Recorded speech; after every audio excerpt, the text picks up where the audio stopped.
Do you just feel like there is no air left to breathe? Do you just wanna to be left outside the grid? It's all for sure. Hello everybody, my name is Dayo and I'm founder of Lion Corp and inventor of the D-Box. Now what exactly is the D-Box? The D-Box is a battery-powered, affordable, portable unit that basically ensures that I am no more doing this. I drop it into the box and then I tell the box how many ventilations I want it to give. Basically I can set it at 20, 30 as necessary breaths I want it to give.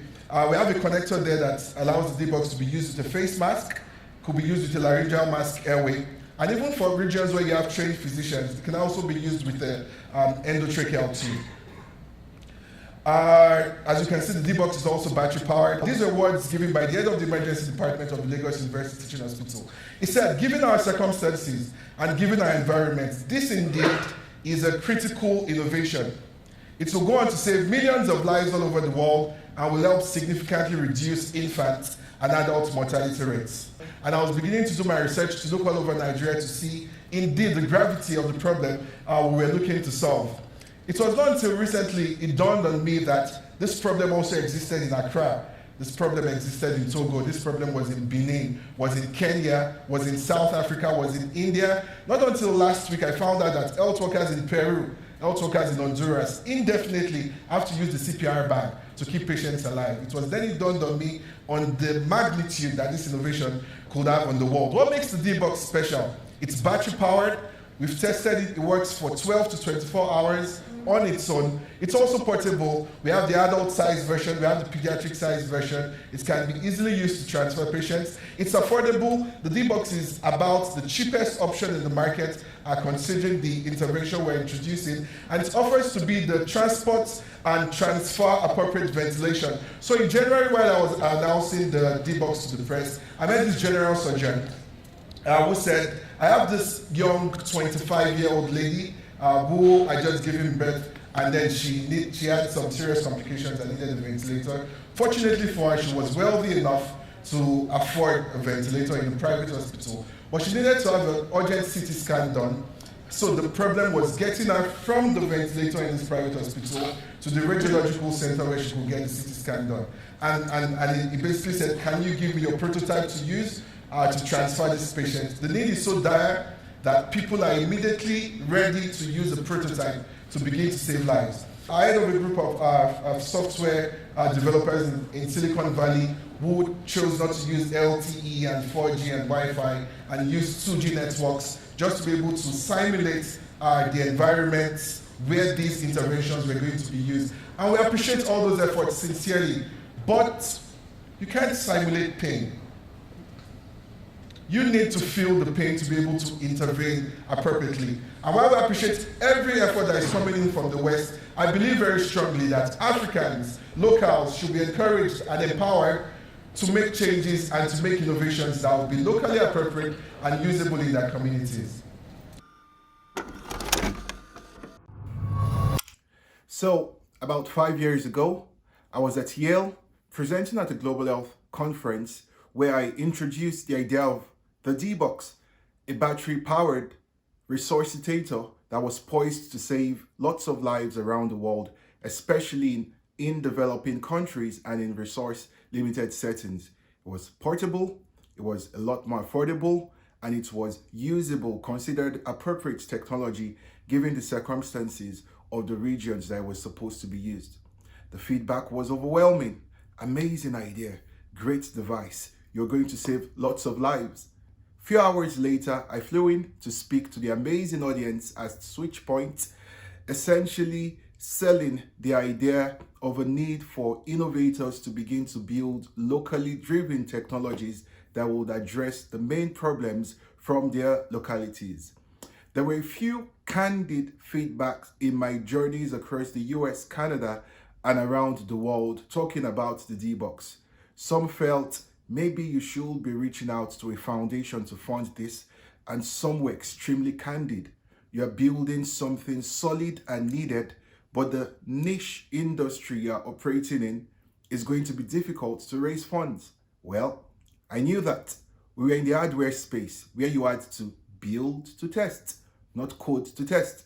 And also we're in the medical device space where, thanks to the numerous red tapes and regulatory bureaucracies, you're looking at maybe 5, 7, 10, 15, 20 years towards a break-even point.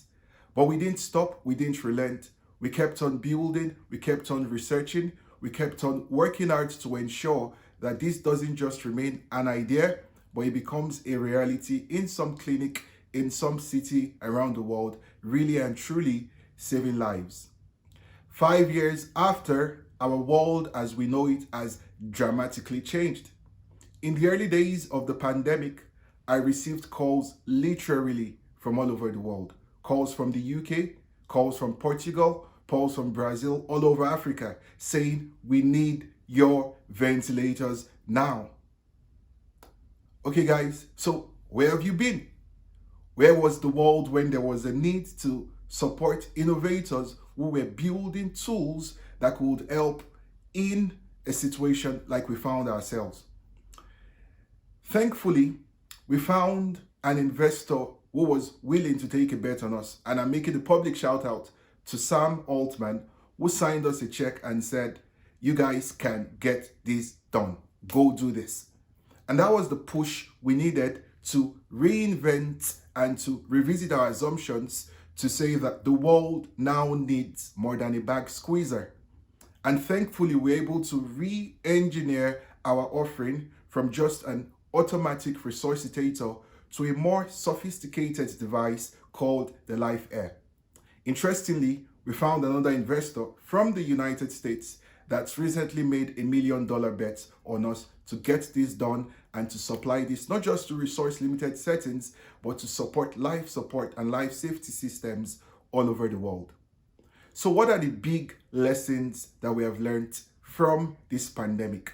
Number one is that we need to revisit our impact investing ecosystem. It sounds great to have people saying we invest in companies that do good, but how much good have we been able to do looking at the past 12 to 15 months where our world has been rattled, where science has been tested, where experts have been doubted? How much good have our good investment dollars done in the world? Secondly, we need to revisit the concept of ROI, return on investment. What exactly is a return on investment? Economic returns, social returns, feel-good returns.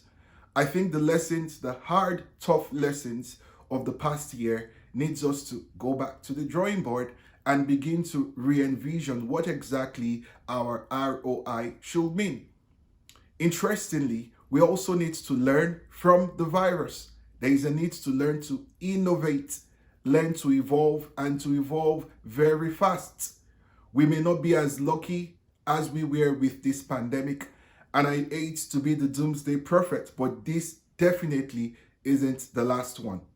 Finally, we can never be over-prepared. We can never be over-prepared. It is time for us to go back to, with utmost humility, audit our response. Where did we fail? Where did we succeed? Where should we have trusted science? Where did politics play too much of a role? What are the key lessons we can redress? How can we be better prepared for the next epidemic or for the next pandemic? And I want to give a shout out to all the builders, the entrepreneurs out there, the relentless frontline workers, the tired entrepreneurs building. You know, the guys who look at their business plans, see their break even realistically 10 years from now, and they just want to throw that idea out. I want to be the voice of encouragement to you. Don't throw it out. Your moment will come and the world will hear your voice. I want to end this talk by throwing out a challenge to the economic powerhouses, to the angel investors and to the venture capitalists out there.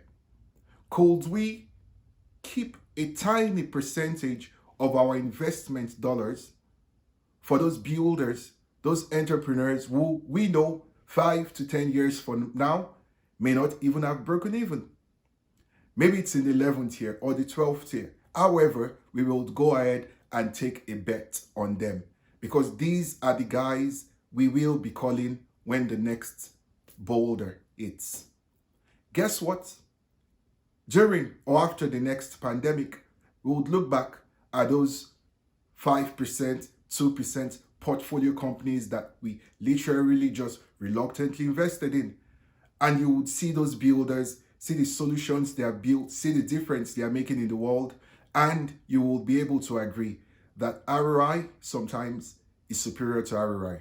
Not just because you will have felt that you're a part of building something really big, not just because you will have felt a part of making a real difference in the world, but because indeed, even those economic benefits have a way of chasing after people who have done good.